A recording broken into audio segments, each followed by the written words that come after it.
Hello everyone, welcome to my channel. So today we are going to solve exercise of class 12 Maharashtra Board Political Science chapter number 6. Okay, India and the world. So मैं exercise section में पहले से हूँ, यहाँ पर आपको भी आ जाना है पेज नंबर 70 पे. Okay, which is on page number 70. You have to come here. Okay, so हम वन बाय वन करके सारे क्वेश्चंस देख लेंगे. Okay, with answer. So question number 1A, choose the correct option. First, the core of non-alignment was, तो इसका क्या आएगा answer? Yes, मैंने अंडरलाइन करके रखा है. A, independent understanding of the world affairs. Okay, independent understanding of world affairs. Okay, now next question, Farakka agreement about sharing of river waters in between India and, yes, A, Bangladesh. Okay, Bangladesh. चलो ठीक है. अब next question, B, identify the incorrect pair in this set, correct it and rewrite. So हमारा incorrect pair कौन सा दिया हुआ है हमें? यस, सेकेंड, एनजेस अफ्रीका. लेकिन इससे अफ्रीका नहीं है, इसका करेक्ट पेयर क्या आएगा? ऑस्ट्रेलिया. ओके, सो एनजेस ऑस्ट्रेलिया. ओके, बस हमारा बी ही अनकरेक्ट था पैर, बाकी सारे सही. ओके, इनकरेक्ट था हमारा बी, जिसे हमने करेक्ट करके ऑस्ट्रेलिया लिख दिया है.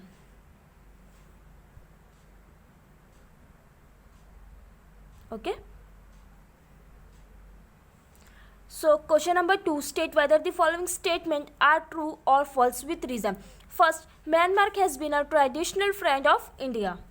सो दिस स्टेटमेंट इज ट्रू. और हमने सबसे पहले क्या लिखना है? This statement is true, and then उसके बाद ही ये 2 पॉइंट लिखना है. ओके, बिल्कुल भी मत भूलना, दिस स्टेटमेंट इज ट्रू लिखना. Okay,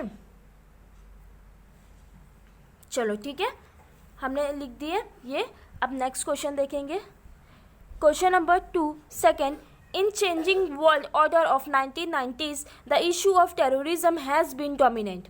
so this statement is true. Okay, this one is also true.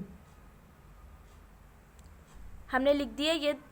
Okay, this statement is true. Then क्या लिखना है? ये 2 पॉइंट्स. ओके, हमें क्वेश्चन नंबर 2 का थर्ड एक लास्ट क्वेश्चन और देखना है. अब हम वो देख लेंगे. Okay, so question number 2, third, the Sagarmala project is a more comprehensive road connectivity plan.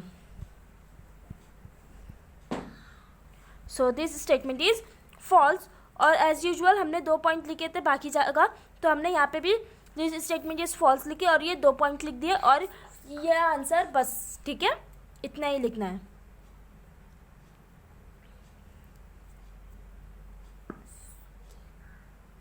ठीक है, हमने लिख दिया ये. अब चलो हमें क्या देखना है? Question number 3, express your opinion, India's role in the Indian ocean. So इसका आंसर मैं आप लोगों को बता देती हूँ. ठीक है, ये लिख दिया हमने. The Indian ocean is one of the most busy and critical marine time. Okay, इतना ही लिख दिया आप लोगों ने. पॉइंट वाइज लिखते जाओ. ठीक है, एग्जैक्ट ऐसे ही लिखो, लेकिन आप लोग इसको पॉइंट वाइज में क्रिएट करोगे तो ये ज़्यादा बेटर होगा. ओके, चलो ठीक है, हमने क्वेश्चन नंबर 3 भी देख लिए हैं. अब नेक्स्ट क्या रहेगा? Question number 4. Question number 4, answer the following. First, write a note on India's relation with Africa. So हम देख लेते हैं इसका आंसर. ये देखो, इतना लिखना है आप लोगों को भी. ओके, एज इट इज़ ऐसे ही लिखो, इसको जैसे मैंने लिखा एज इट इज़ वैसे ही लिखो.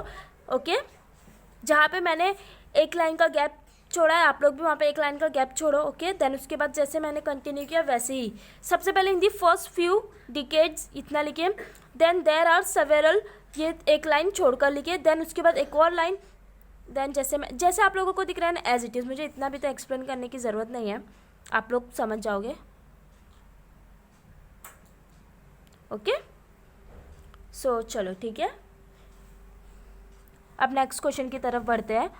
Question number 4 second, discuss briefly India China relation.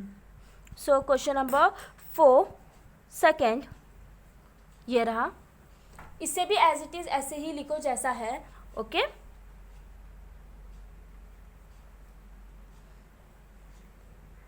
अब हमारा एक लास्ट क्वेश्चन रह गया विच इज़ क्वेश्चन नंबर 5